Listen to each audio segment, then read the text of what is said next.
On pense souvent que les pirates se contentaient de capturer des navires au trésor et de partager l'or. Mais la réalité était bien plus complexe. La capture de navires marchands n'était que la moitié du chemin vers la richesse. La vraie question est de savoir comment ils transformaient le vol en profit. La réponse réside dans leur stratégie commerciale. Les pirates agissaient intelligemment dans le choix de leurs cibles, cherchant toujours la plus grande récompense pour le risque le plus faible. Les galions espagnols étaient dans le prix ultime, des coffres forts flottants remplis d'or et d'argent venus des Amériques.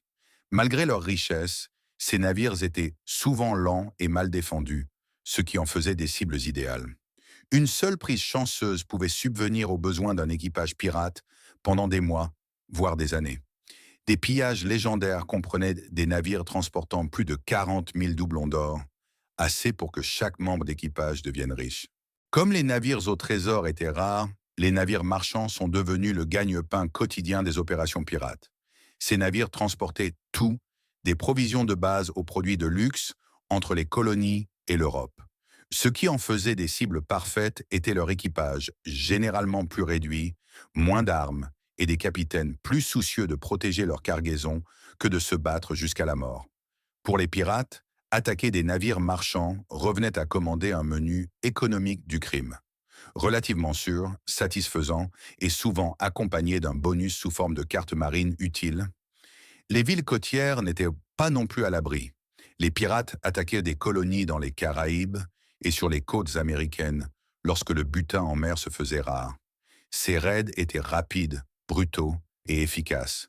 Prendre ce que l'on peut transporter et disparaître avant l'arrivée des militaires. Certaines villes ont été attaquées si souvent que leurs habitants ont fini par les abandonner complètement. La manière dont les pirates attaquaient était un mélange de psychologie et de sens pratique. La surprise était leur tactique favorite. De nombreux bateaux pirates arboraient des pavillons de nations amies jusqu'à ce qu'ils soient assez proches pour attaquer. Ce n'est qu'au dernier moment qu'ils hissaient leur célèbre pavillon noir, un signal qui semait la terreur chez les marins du monde entier. Ce pavillon suffisait souvent à lui seul à pousser les navires à se rendre sans combattre. Si une cible ne capitulait pas immédiatement, les pirates utilisaient d'autres méthodes. Ils tiraient des coups de semonce devant la proue, signal universel pour «rendez-vous ou nous vous coulons». Si cela ne fonctionnait pas, ils visaient les mâts ou le gouvernail pour immobiliser le navire sans détruire la précieuse cargaison.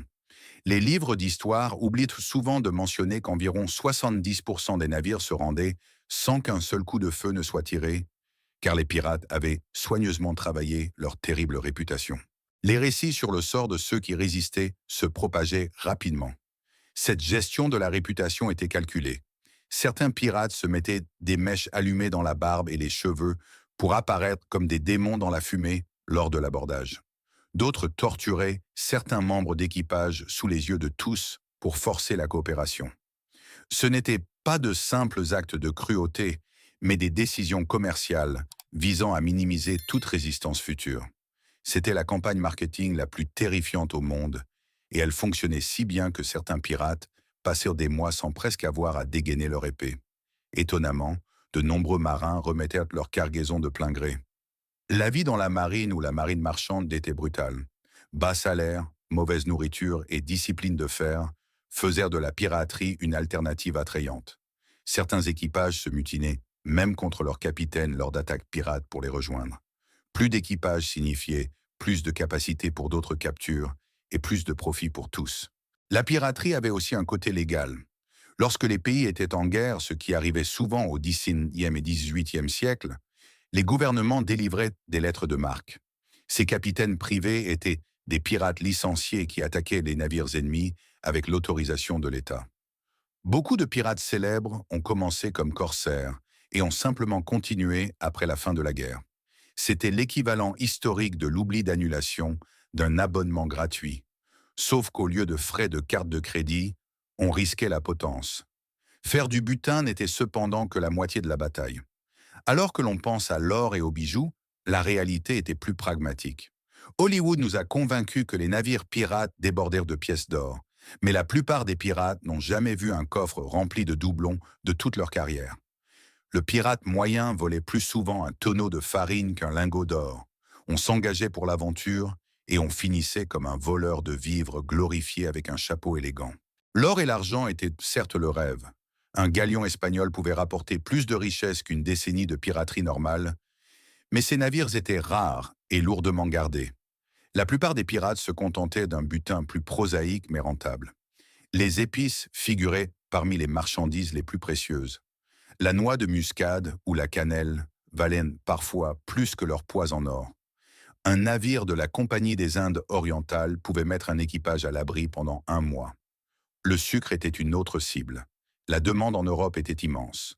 Un grand navire marchand pouvait transporter pour 20 000 livres de sucre. Le rhum était également une cargaison précieuse et un ajout bienvenu aux propres réserves. Les rapports décrivent souvent des équipages pirates trop ivres pour diriger leur prise.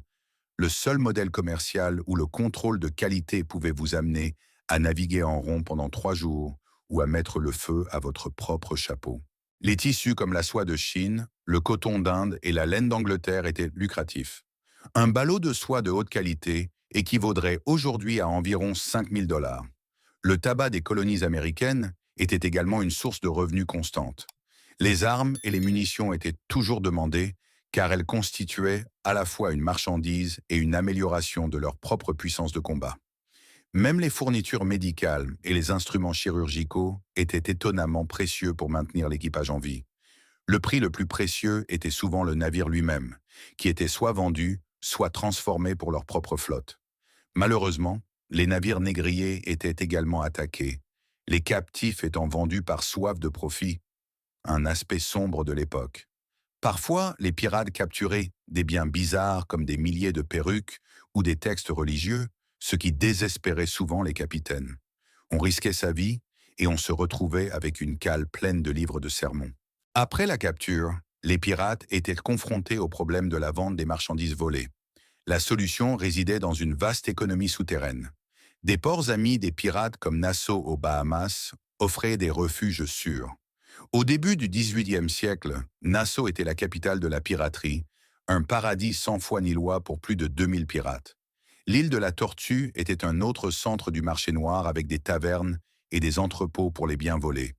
Port-Royal en Jamaïque était considéré comme la ville la plus pécheresse au monde, où les marchands achetaient le butin à bas prix et le revendaient légalement. Les fonctionnaires acceptaient des pots de vin pour fermer les yeux. Les acheteurs secrets dans les villes côtières ne payaient souvent que 20 à 30% de la valeur de la marchandise. Le prix de la discrétion. Des maîtres de port et des gouverneurs corrompus allaient même jusqu'à falsifier des papiers pour faire paraître la cargaison légale. Des réseaux de contrebande transportaient ensuite les marchandises plus loin à l'intérieur des terres, jusqu'à ce que plus personne ne s'interroge sur leur origine. Certains pirates jouaient sur le long terme et se construisaient de nouvelles identités de marchands, respectables grâce à leur fortune. La transition de pirate à marchand était un plan de retraite solide. Les pirates disposaient en outre d'un système de partage des profits étonnamment démocratique. Avant l'expédition, des Articles of Agreement étaient signés, définissant précisément la répartition du butin. L'or et l'argent étaient échangés à leur valeur de marché, tandis que les marchandises commerciales étaient vendues avec des décotes. Les profits étaient distribués en parts. Le capitaine ne recevait généralement que 5 ou 6 parts, reflétant la hiérarchie horizontale. Les spécialistes, comme les médecins ou les charpentiers, recevaient plus que les simples matelots, qui gagnaient toutefois toujours beaucoup plus que dans la navigation légale. Il existait même une sorte d'assurance accident qui indemnisait la perte de membres par des sommes fixes, une maigre consolation quand il fallait apprendre à faire des nœuds avec les dents. Pour la plupart des pirates, la richesse était un état passager. Leur approche de la gestion de l'argent consistait à le dépenser rapidement. Les tavernes et les jeux de hasard engloutissaient l'essentiel du butin. Port-Royal comptait un bar pour 30 habitants. Les vêtements étaient également une priorité. Les soies et chapeaux coûteux servaient de symboles de statut et de publicité pour leur succès. Rares étaient ceux qui investissaient intelligemment dans des terres ou des commerces. Le mythe du trésor enfoui est en grande partie une fiction. Les pirates préféraient dépenser leur argent immédiatement plutôt que de le cacher. Cette circulation rapide maintenait l'économie pirate en mouvement et liait marchands légaux, fonctionnaires corrompus et criminels dans un réseau complexe à travers l'Atlantique. Si cette histoire a changé votre regard sur les hors-la-loi des mers, Alors abonnez-vous à notre chaîne et aimez cette vidéo. Nous déterrons l'histoire que d'autres ont essayé d'enterrer. Façonnez l'avenir avec nous. Le prochain trésor de l'histoire sera bientôt mis au jour.